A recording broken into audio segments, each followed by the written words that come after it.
Yes. I think an important moral question recently in California is right now is the question of the Board of Regents ending affirmative action in the UC system and whether that's a moral stance. Okay, do we have a moral responsibility to maintain programs of affirmative action within school hiring? That would be a moral question. What other moral question? Well, tied to that, too, is the idea that everybody has a right to post-secondary education, which is sometimes a belief that people have. Okay, does every child have a moral right to receive education to the full extent of their abilities and capacities? That would tie in with the economic question, wouldn't it? Because if they had that moral right, and we recognize that moral right, then we'd have to pay for that moral right. Don. Should public schools teach morality? Okay, that's an important moral question. What is the relationship of a sound education and morality? Should ethics, should morality be part of what is taught? Or is this an inappropriate part of the curriculum of the schools? A very important moral question. Thomas. Well, maybe my definition of morality is different than what's been used, but if you accept that the political morality of the country is defined in the Declaration of Independence, with life, liberty, pursuit of happiness, the notion of equality, then I think morality is applied when you compare the standard that's raised in the political culture with the behavior that the political and social institution performs. And that's where the issues of affirmative action come in and they become moral. That's where the issues of teaching morality in the school, I mean, if you've got a political morality, it's the obligation of the public school to teach morality because it's a public social institution. And so that issue is a moral issue, and to me it almost becomes one that you can rank and not equal necessarily in critical matters with all the other ones. Let me ask you, are you expressing here a preference as to what you would like to see? Are you pointing out a fact, or are you giving us your judgment? Which are you doing now? I would like to think I'm giving judgment for this reason. If it was a matter of subjective preference, it may not necessarily have any bearing to any outside markers or indicators. But I'm taking as my prime referent the Declaration of Independence and those ideas contained within it. And if I'm reasoning from those presuppositions, then I'm choosing at that point to make the moral category the imperative one. Okay, let's hear what you think about that. Is Thomas expressing his subjective preference, or is he making a rational, reasoned judgment here? And if so, what's the question he's answering?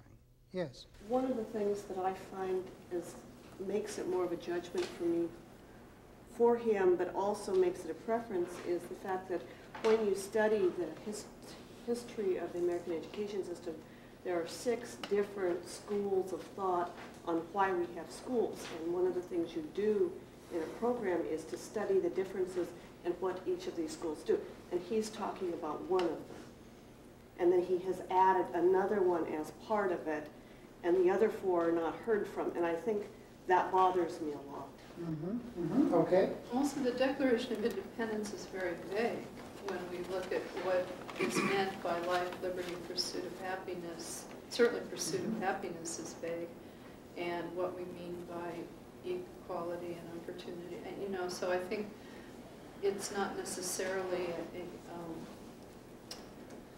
easy source to use to argue from.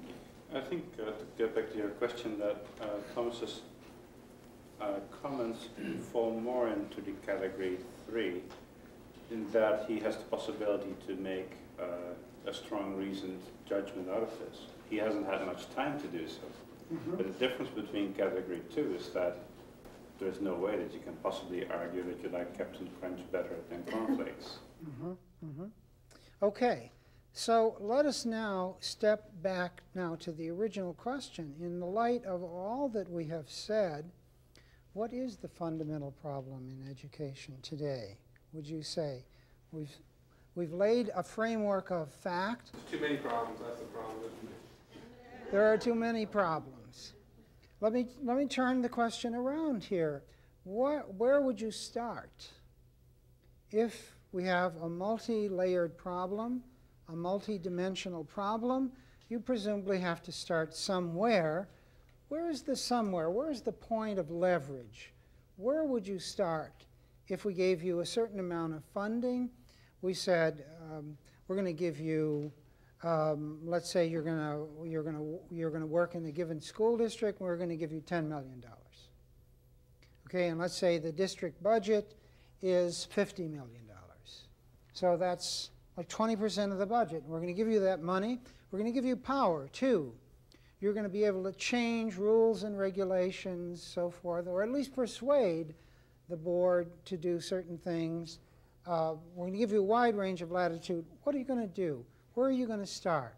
What's your leverage point and why?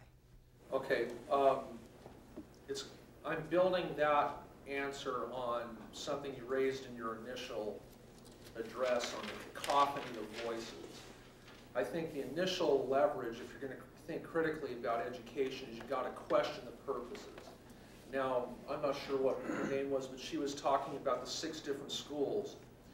And probably the problem is that each school has its own agenda. You know, what do we want education to be? If you leave 6 uncoordinated schools of thought on education out there, and each are trying to achieve their own agenda, however they do it, there's no coordination, then culturally speaking, it's going to be awfully hard for the nation as a whole to commit to a direction, assuming the directions are not complementary. Okay, let's take that and work with that a bit. Then you're saying, in a way, the questions are philosophical. What we need to do is maybe get teachers together in a more relaxed setting and help them to discuss what is school all about. And see if we can get greater consensus among teachers, among educators. Do you want parents involved in this? Do you want school board members? Well, it has to be because it's a cultural phenomenon, it's a social institution. Okay, in order to see if we can come to better consensus of what we're after, what do the rest of you think? Is that the leverage point you would take, or would you take another leverage? The money and the power. Pardon? I mean, if you've got it depends on if you're trying to get the power to make the decision. If you're in the position to make the decision. We didn't give you quite absolute power, and I left that rather vague to sort of see where you would go with it. You see, some people might say, some have said, well, I begin by ending tenure. I'd get rid of that, and I would fire a whole bunch of teachers, and I'd bring in a whole new group of teachers, and I'd make sure that this new group of teachers had X, Y, and Z. So there are obviously different possible leverage points that people might have. What about the rest of you? What point would you take? Yes? Our school system, and I sit on a board, so where we've started with the premise that we have strong teachers, we have strong community support. So we've taken a look at the social and the psychological aspect, and that we're getting more counselors in our school system, and we're doing a lot of group dynamic things with students to address some of those social problems so that the student can come to the classroom and actually learn. So, okay, let's make that clear and explicit in terms of domains. It sounds like you're saying we're going to approach the problem fundamentally from the social psychological standpoint. We're going to try to create conditions that are conducive to learning by dealing with the social problems that are holding the students back, by addressing through counseling some of their psychological problems so they'll come to the classroom readier to learn, in a greater state of readiness. Yes?